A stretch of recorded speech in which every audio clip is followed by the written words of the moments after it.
آج کا انسان دولت کو اپنی خوش نصیبی سمجھتا ہے اور یہی اس کے بدقسمت ہونے کا ثبوت ہے۔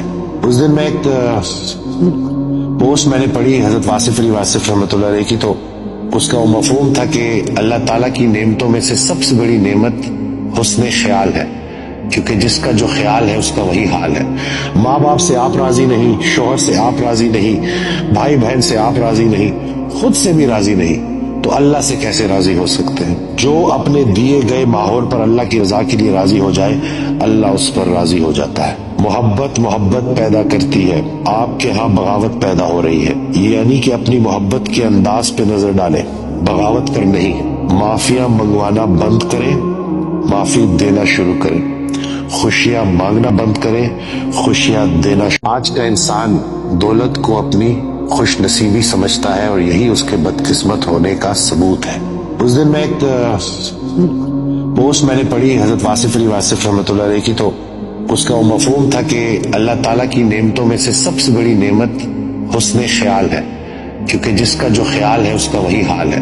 ماں باپ سے آپ راضی نہیں، شوہر سے آپ راضی نہیں، بھائی بہن سے آپ راضی نہیں، خود سے بھی راضی نہیں، تو اللہ سے کیسے راضی ہو سکتے ہیں؟ جو اپنے دیے گئے ماحول پر اللہ کی رضا کے لیے راضی ہو جائے، اللہ اس پر راضی ہو جاتا ہے۔ محبت پیدا کرتی ہے، آپ کے ہاں بغاوت پیدا ہو رہی ہے، یعنی کہ اپنی محبت کے انداز پہ نظر ڈالیں، بغاوت کر نہیں۔ معافیاں منگوانا بند کریں، معافی دینا شروع کریں۔ خوشیاں مانگنا بند کریں، خوشیاں دینا۔ آج کا انسان دولت کو اپنی خوش نصیبی سمجھتا ہے اور یہی اس کے بدقسمت ہونے کا ثبوت ہے۔ اس دن میں ایک پوسٹ میں نے پڑھی حضرت واصف علی واصف رحمۃ اللہ علیہ کی، تو اس کا وہ مفہوم تھا کہ اللہ تعالیٰ کی نعمتوں میں سے سب سے بڑی نعمت حسن خیال ہے، کیونکہ جس کا جو خیال ہے اس کا وہی حال ہے۔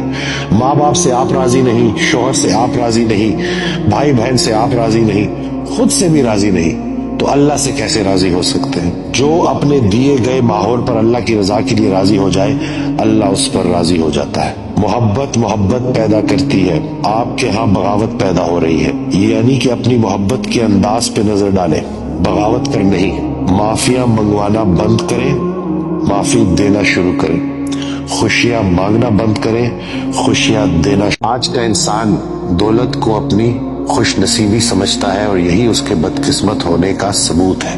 اس دن میں ایک پوسٹ میں نے پڑھی حضرت واصف علی واصف رحمۃ اللہ علیہ کی، تو اس کا وہ مفہوم تھا کہ اللہ تعالیٰ کی نعمتوں میں سے سب سے بڑی نعمت حسن خیال ہے، کیونکہ جس کا جو خیال ہے اس کا وہی حال ہے۔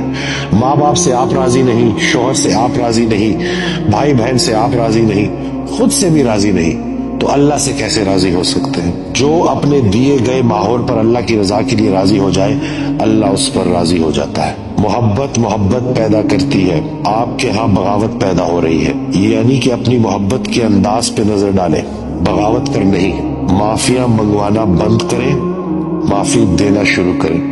خوشیاں مانگنا بند کریں، خوشیاں دینا۔ آج کا انسان دولت کو اپنی خوش نصیبی سمجھتا ہے اور یہی اس کے بدقسمت ہونے کا ثبوت ہے۔ اس دن میں ایک پوسٹ میں نے پڑھی حضرت واصف علی واصف رحمۃ اللہ علیہ کی، تو اس کا وہ مفہوم تھا کہ اللہ تعالیٰ کی نعمتوں میں سے سب سے بڑی نعمت حسن خیال ہے، کیونکہ جس کا جو خیال ہے اس کا وہی حال ہے۔ ماں باپ سے آپ راضی نہیں، شوہر سے آپ راضی نہیں، بھائی بہن سے آپ راضی نہیں، خود سے بھی راضی نہیں، تو اللہ سے کیسے راضی ہو سکتے ہیں؟ جو اپنے دیے گئے ماحول پر اللہ کی رضا کے لیے راضی ہو جائے، اللہ اس پر راضی ہو جاتا ہے۔ محبت پیدا کرتی ہے، آپ کے ہاں بغاوت پیدا ہو رہی ہے، یعنی کہ اپنی محبت کے انداز پہ نظر ڈالیں، بغاوت کر نہیں۔ معافیاں منگوانا بند کریں، معافی دینا شروع کریں۔ خوشیاں مانگنا بند کریں، خوشیاں دینا۔ آج کا انسان دولت کو اپنی خوش نصیبی سمجھتا ہے اور یہی اس کے بدقسمت ہونے کا ثبوت ہے۔ اس دن میں ایک پوسٹ میں نے پڑھی حضرت واصف علی واصف رحمۃ اللہ علیہ کی، تو اس کا وہ مفہوم تھا کہ اللہ تعالیٰ کی نعمتوں میں سے سب سے بڑی نعمت حسن خیال ہے، کیونکہ